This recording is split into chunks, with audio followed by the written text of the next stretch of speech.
Eh, Nos mandaron ellos los faquios. Se ve que pensaron que iban a salir y bueno, dijeron mandemos unos faquios, Cristóbal y Lázaro. Bueno, esta es una edición especial de PPT. A lo largo del año habrá algunas, varias, muchas, no lo sabemos, pero cuando la actualidad lo dicte, cuando haga falta, vamos a estar acá. Si en lugar de ser una noticia política, esta fuera una noticia policial, estaríamos hablando de la banda. Son una banda. Son una banda. No son distintos Cristóbal, de Lázaro, de Ferreira. Puede haber estilos, puede haber porcentajes, puede haber participaciones de Cristina y Néstor más grandes o más chicas, pero, o más o menos prolijidad, pero hay una misma manera de operar en todos ellos. Licitaciones a dedo, lavado de dinero y la corrupción, evasión impositiva para financiar compra de nuevas empresas. O sea, eso del lado de la banda, pero la banda no puede funcionar sola.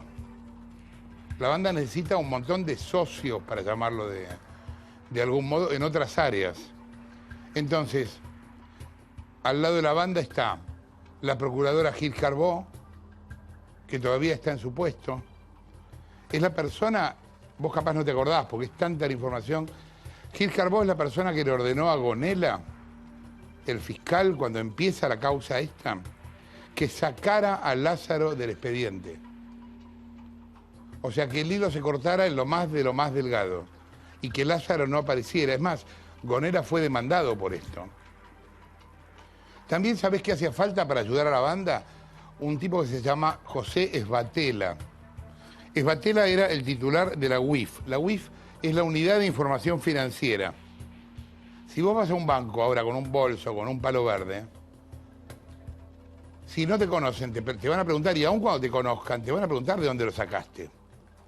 Bueno, el banco, a la vez que te pregunta, hace algo que se llama ROS.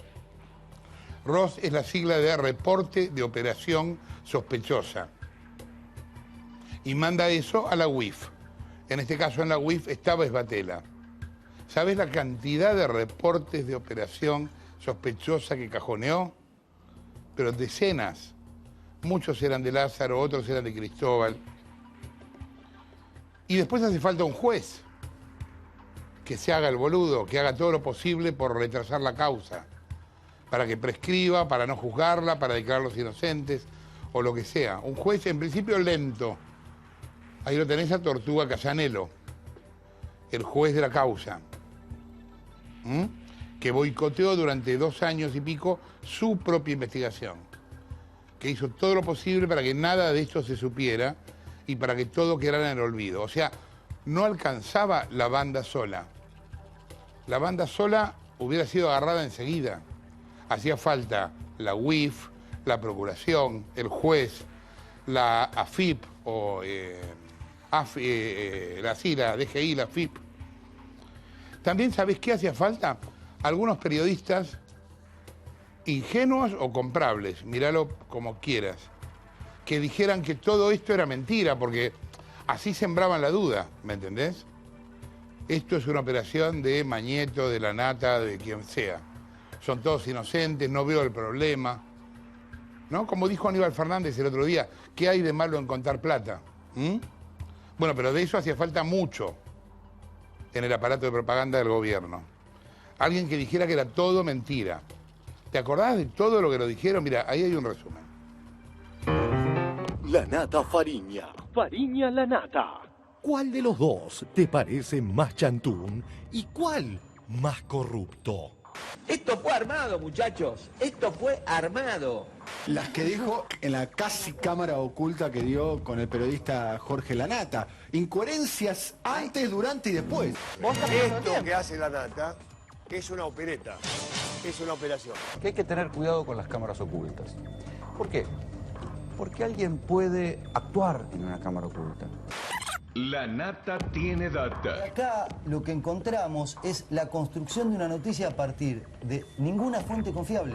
No es confiable Fariña, no es confiable el Ascar. La Nata para mí no es un tipo confiable.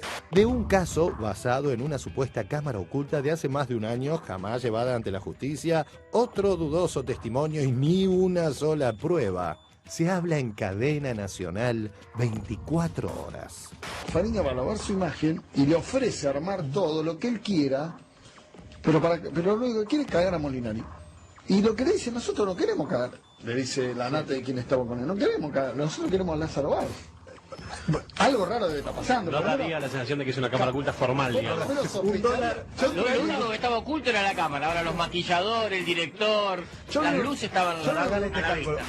¿Por qué Jorge Lanata, por qué Héctor Mañeto ponen al aire una operación política que no tiene importancia judicial y no tiene importancia periodística? Fracasaste, gordo. Le dijiste al productor, ¿qué tenemos? Tenemos 2 cámaras ocultas, ponela, hacemos 20 puntos. Sigue el show del marido de Karina. Chimento, glamour y pruebas dudosas.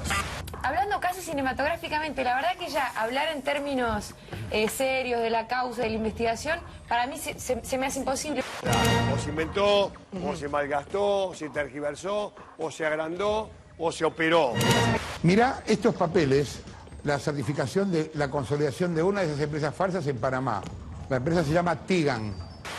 De presentar al mini certificado, trucho o verdadero, no lo sabemos.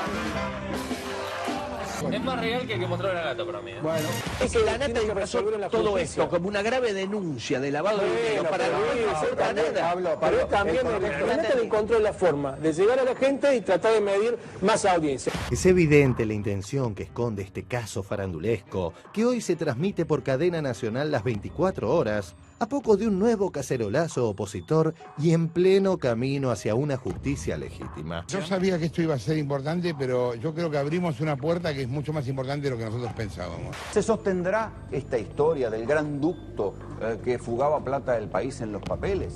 La Nata es un corrupto.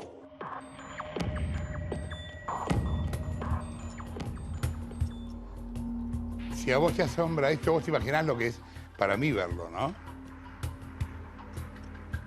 Es increíble, realmente es increíble.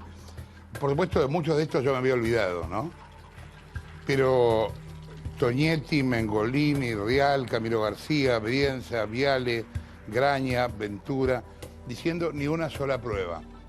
¿Y sabés qué es lo peor de esto? Que si ahora los ves, dicen todo lo contrario. Porque en general vos te olvidás, los ves y te olvidás. También nosotros nos olvidamos, ¿eh? Ahora, bueno, esto que viste en un cachito se repitió semanas. Porque ninguno de estos hijos de puta paró.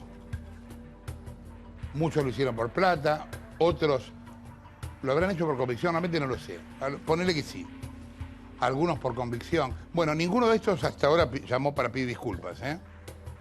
Estoy esperando. Es más, yo dejé la lista en el computador para ver si llaman que me los pasen, ¿no?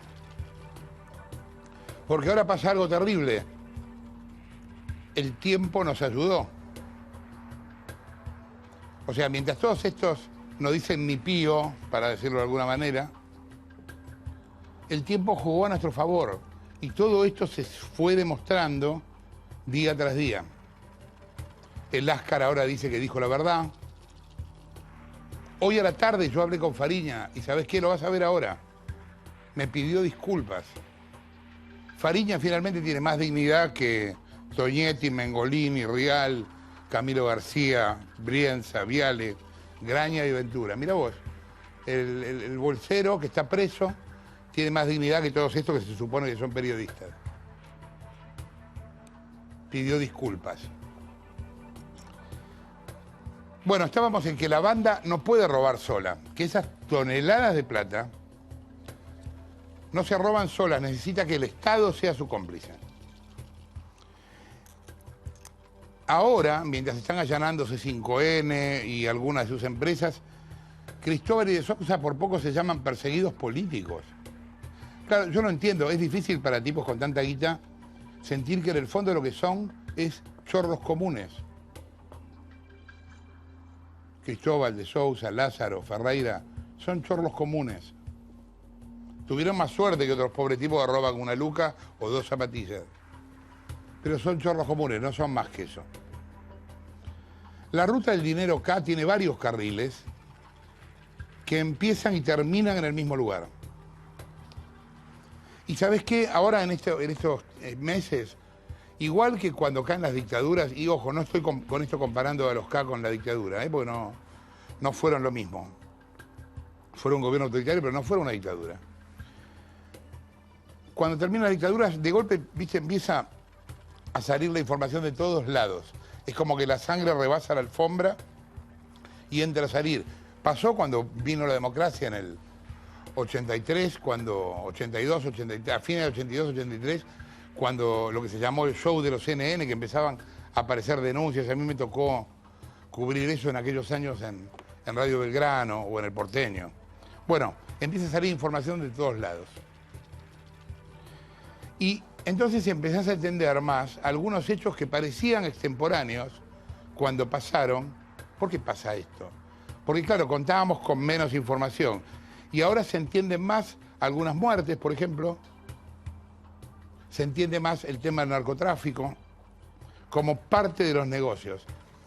Yo estoy seguro que a ustedes les pasó desapercibida, porque a muchos periodistas también, y les sugiero por favor que la lean, la declaración de Martín Lanata con doble T, ante Servini de Cubría. Martín Lanata, el prófugo del triple crimen, y Servini de Cubría, la jueza, ¿no? ¿Sabés qué dice Martín Lanata? Dice que dejaron que se fugaran para matarlos afuera. Vos sabés que yo dije eso el día que se fugaron, que era bastante probable que algo así estuviera pasando. Por eso dije, pregúntenle a Aníbal Fernández. Porque Aníbal Fernández no parecía vinculado en principio con la fuga. Pero a mí me parecía verosímil que hubieran dejado que los tipos se escaparan para boletearlos afuera y que no declararan nunca más y que dejaran de ser un problema. ¿Y sabes por qué creo que esto de Lanata es cierto? Porque aparte, antes Servini se incrimina a él. ¿Sabes qué cuenta el tipo? Que fueron a 5 lugares distintos para matarlo a Aníbal Fernández. Ahora, no hace 20 años. Que lo buscaron en 5 casas distintas y que no lo encontraron. Pero se hace cargo de que quería matarlo, con lo cual, digo, si se hace cargo de lo peor, pienso que lo menor debe ser cierto. Los dejan salir para matarlos afuera. Entonces empieza, por ejemplo, a ser más verosímil aquello que se dijo cuando Haddad vendió Radio 10, que era que Cristóbal lo estaba apretando para que vendiera la radio a la fuerza. Apretando quiero decir violentamente. En aquel momento se comentó mucho. Bueno, ahora es más verosímil, viendo otras cosas que fueron pasando. Parte del laburo de la banda fue comprar medios buscando protección. Y hoy también se sabe que Cristóbal no solo retuvo 8.000 millones del impuesto a la transferencia de combustibles, después te vamos a explicar bien cómo lo hizo. Eso es el equivalente, después te cuento cómo hicimos la cuenta, de 1.000 millones de dólares. La evasión por esto, que en realidad no se llama evasión, por esta maniobra, 1.000 millones de dólares. Tampoco, ¿sabes qué? Tampoco aportó las contribuciones de las concesiones de autopistas, ni de las multas que cobraba, y se quedó con los aportes previsionales de sus propios empleados. Eso era otros 3.000 millones. También pasaba que había amenazas de muerte o accidentes, comillas, confusos cuando Lázaro empezó a comprar todas las constructoras del sur. Lázaro funda Austral Construcciones, el año en el que Néstor es presidente, y se convierte en el proveedor del 98% de la obra pública de la provincia.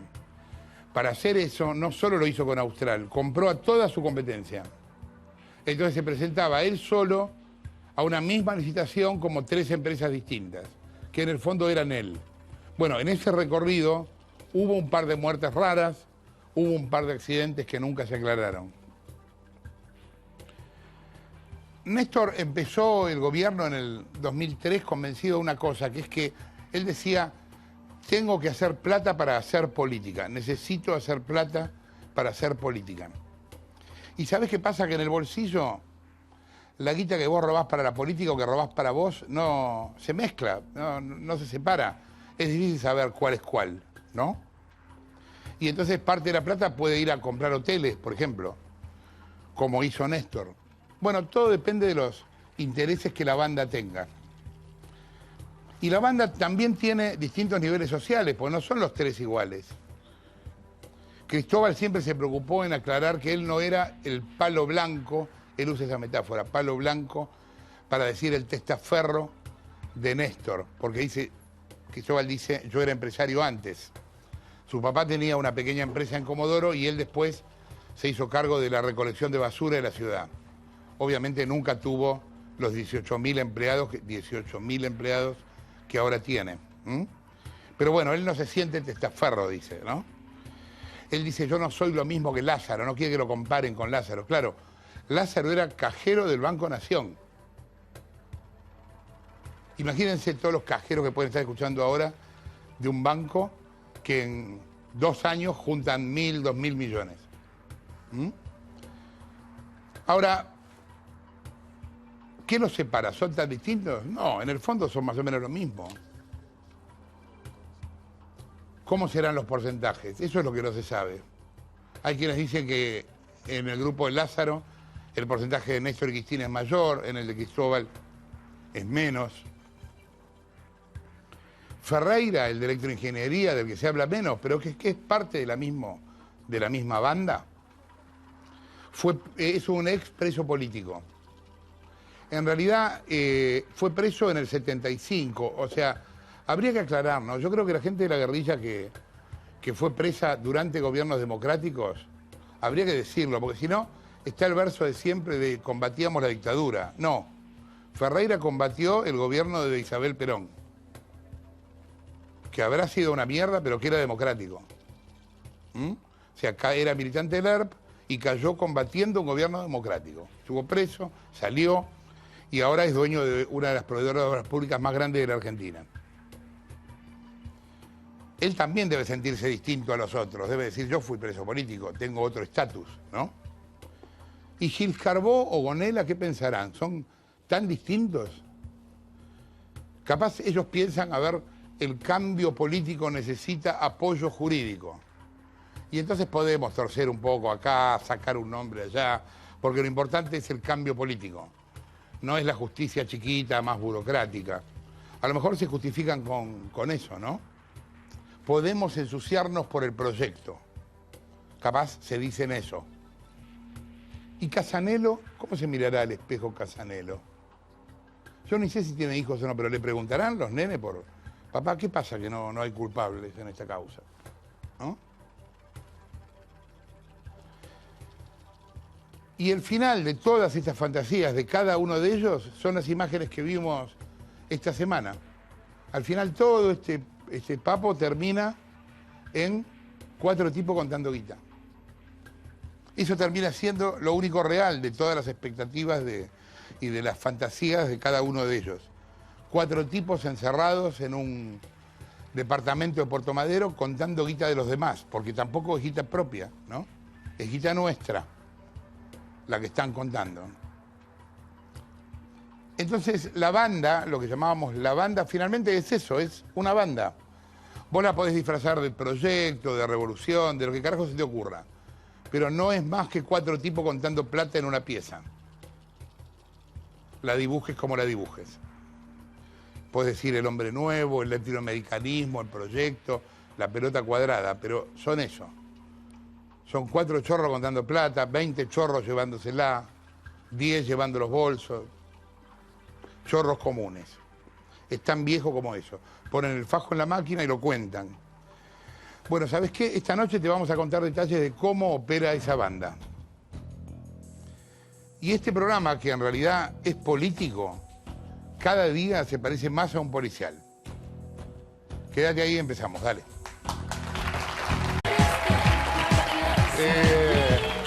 Nos mandaron ellos los faquios. Se ve que pensaron que iban a salir y bueno, dijeron mandemos unos faquios, Cristóbal y Lázaro.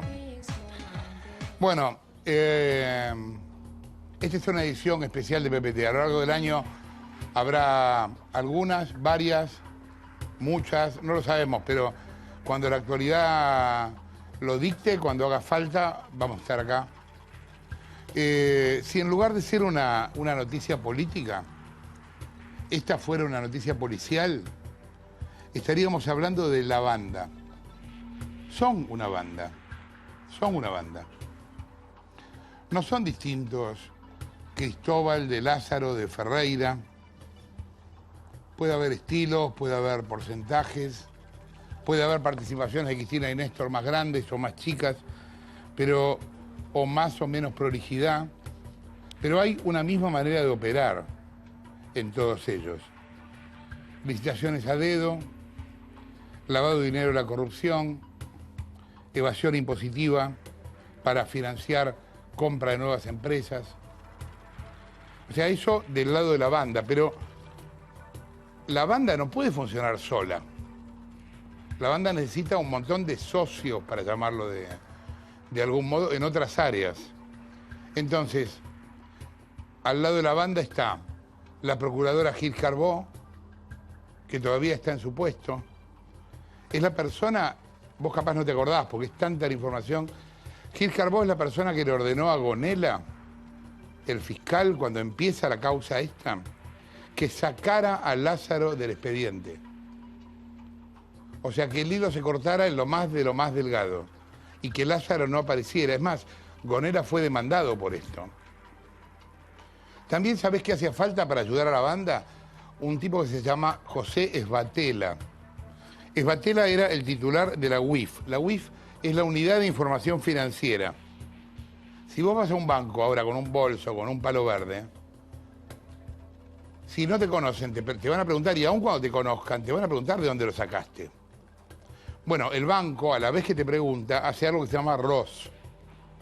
ROS es la sigla de Reporte de Operación Sospechosa. Y manda eso a la UIF. En este caso, en la UIF estaba Esbatela. ¿Sabés la cantidad de reportes de operación sospechosa que cajoneó? Pero decenas. Muchos eran de Lázaro, otros eran de Cristóbal. Y después hace falta un juez que se haga el boludo, que haga todo lo posible por retrasar la causa, para que prescriba, para no juzgarla, para declararlos inocentes, o lo que sea. Un juez, en principio, lento. Ahí lo tenés a Tortuga Casanelo, el juez de la causa, que boicoteó durante 2 años y pico su propia investigación, que hizo todo lo posible para que nada de esto se supiera y para que todo quedara en el olvido. O sea, no alcanzaba la banda sola. Es evidente la intención que esconde este caso farandulesco, que hoy se transmite por cadena nacional las 24 horas, a poco de un nuevo cacerolazo opositor y en pleno camino hacia una justicia legítima. Yo sabía que esto iba a ser importante, pero yo creo que abrimos una puerta que es mucho más importante de lo que nosotros pensábamos. ¿Se sostendrá esta historia del gran ducto que fugaba plata del país en los papeles? La Nata es un corrupto.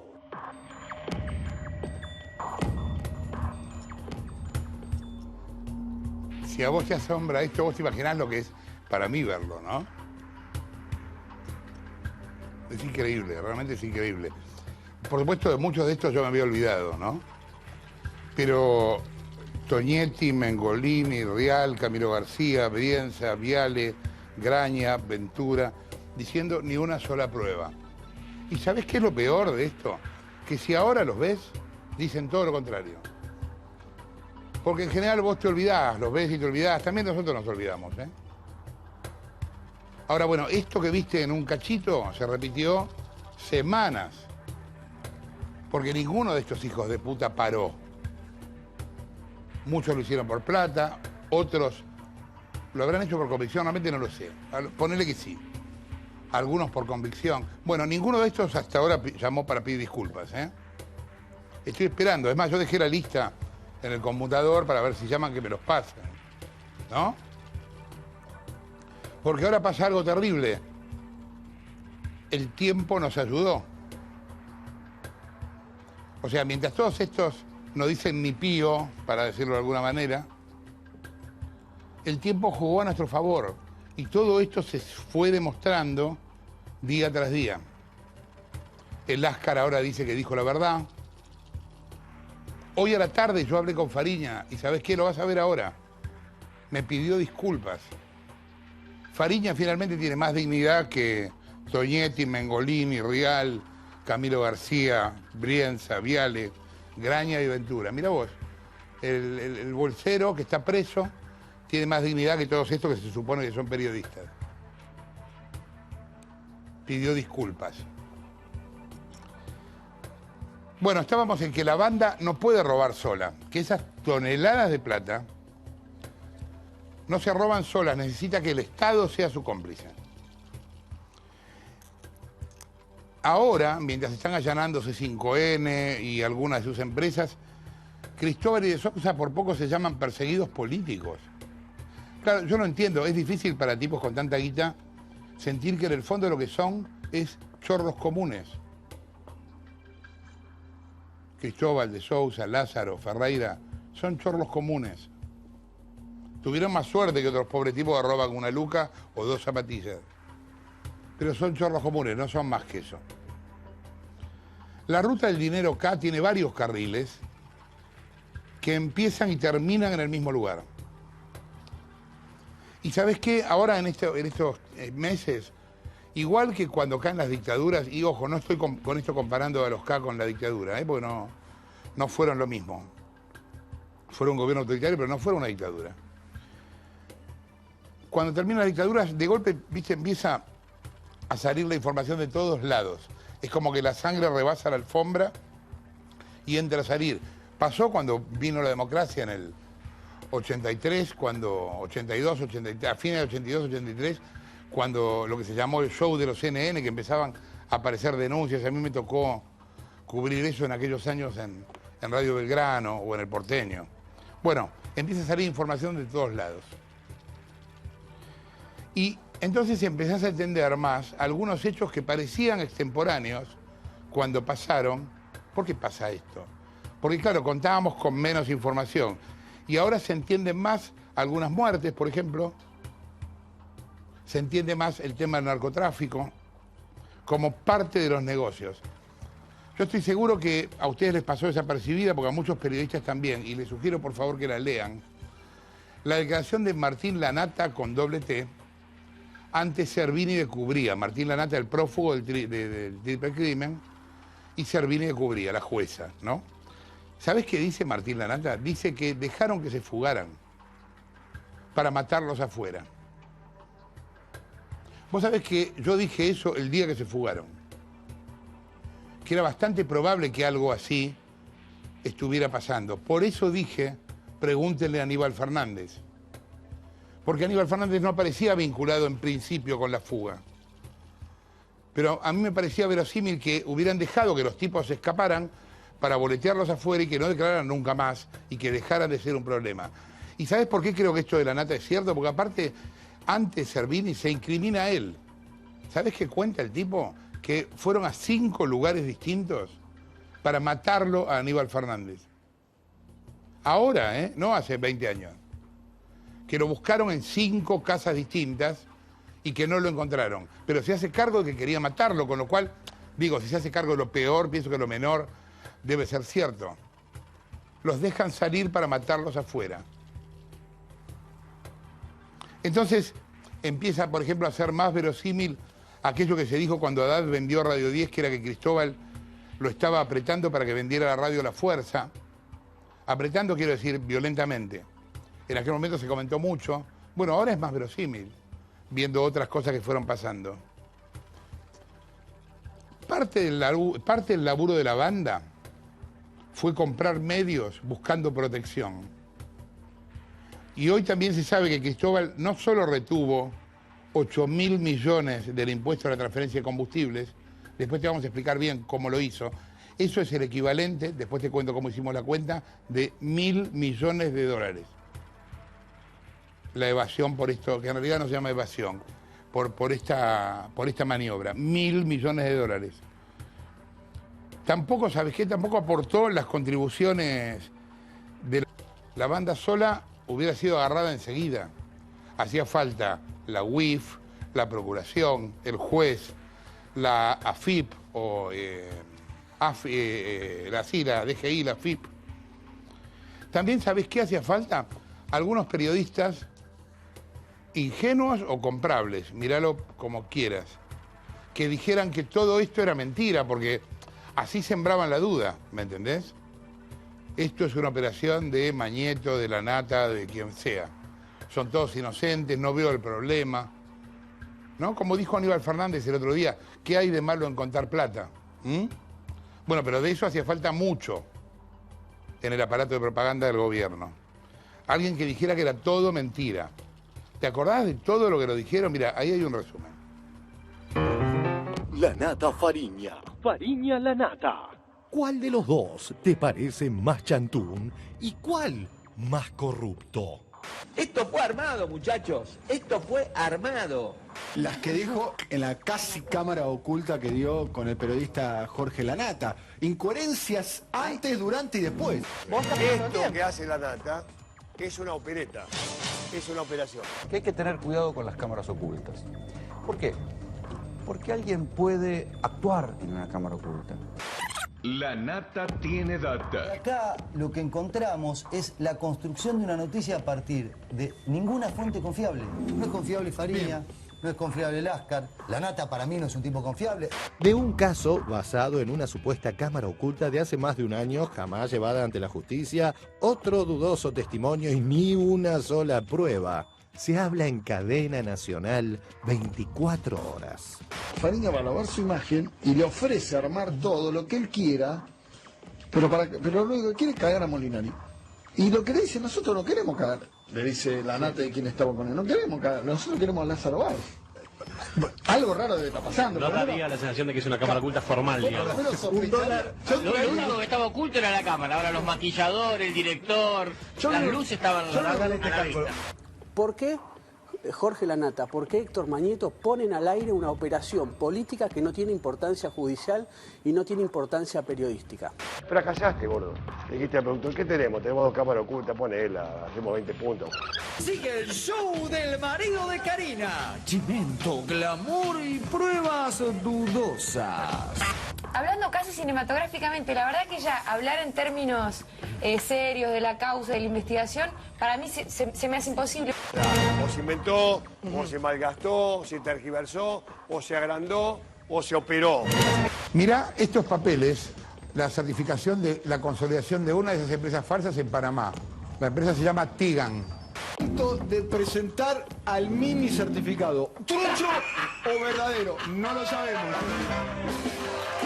Es más real que el que mostró la nata para mí. Bueno.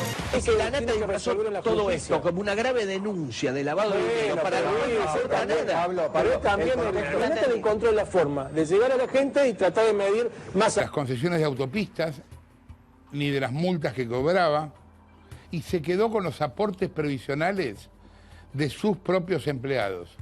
Eso era otros 3.000 millones.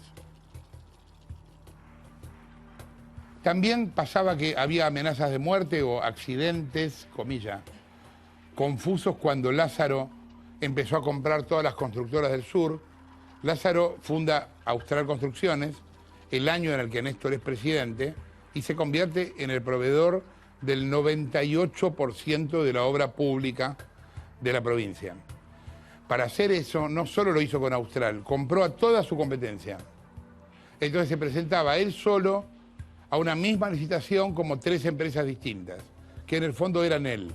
Bueno, en ese recorrido hubo un par de muertes raras, hubo un par de accidentes que nunca se aclararon. Néstor empezó el gobierno en el 2003 convencido de una cosa, que es que él decía, tengo que hacer plata para hacer política, necesito hacer plata para hacer política. ¿Y sabes qué pasa? Que en el bolsillo la guita que vos robás para la política o que robás para vos no se mezcla, no se separa. Es difícil saber cuál es cuál, ¿no? Y entonces parte de la plata puede ir a comprar hoteles, por ejemplo, como hizo Néstor. Bueno, todo depende de los intereses que la banda tenga. Y la banda también tiene distintos niveles sociales, porque no son los 3 iguales. Cristóbal siempre se preocupó en aclarar que él no era el palo blanco. Él usa esa metáfora, palo blanco, para decir el testaferro de Néstor, porque Cristóbal dice, yo era empresario antes.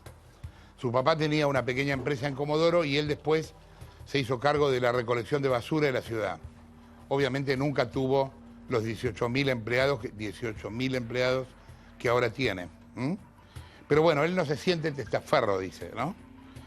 Él dice, yo no soy lo mismo que Lázaro, no quiere que lo comparen con Lázaro. Claro, Lázaro era cajero del Banco Nación. Imagínense todos los cajeros que pueden estar escuchando ahora de un banco que en 2 años juntan 1.000, 2.000 millones. Ahora, ¿qué los separa? ¿Son tan distintos? No, en el fondo son más o menos lo mismo. ¿Cómo serán los porcentajes? Eso es lo que no se sabe. Hay quienes dicen que en el grupo de Lázaro el porcentaje de Néstor y Cristina es mayor, en el de Cristóbal es menos. Ferreira, el de electroingeniería, del que se habla menos, pero que es parte de la misma banda, es un ex preso político. En realidad fue preso en el 75, o sea, habría que aclarar, ¿no? Yo creo que la gente de la guerrilla que fue presa durante gobiernos democráticos, habría que decirlo, porque si no, está el verso de siempre de combatíamos la dictadura. No, Ferreira combatió el gobierno de Isabel Perón, que habrá sido una mierda.